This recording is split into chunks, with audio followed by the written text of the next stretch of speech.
extreme ownership. This is Tips, Tools, and Tactics with Tyler. Today we're talking about leadership, and I have an awesome story for you.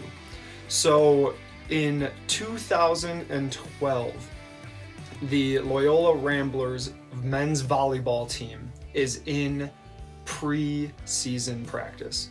And in preseason, they're going through these drills, and every time they messed up, the coach would be like, "Whose fault is that?" And somebody would be like, "Oh, well, if you would have tossed it up a little bit higher, or if so-and-so would have done his job, then we would have got it done." And, they continued on. And then the next guy would mess up, and the coach would say, "Whose fault was that?"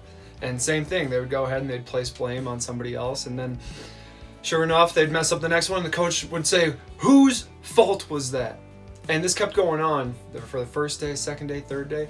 And then finally, the coach, they're in preseason still. Coach tosses up the ball, they mess up, and he goes, "Whose fault was that?" And a captain on the other side of the court turns to coach, not even in this drill, and goes, "That was my fault, coach."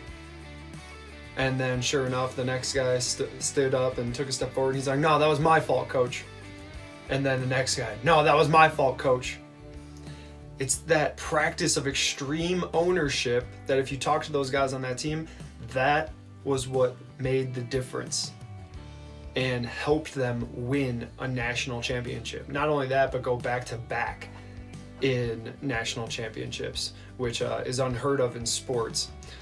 So extreme ownership, not looking to blame other people, not looking to complain about your situation, but taking extreme ownership of the situation and looking to improve immediately. How can I get better, right?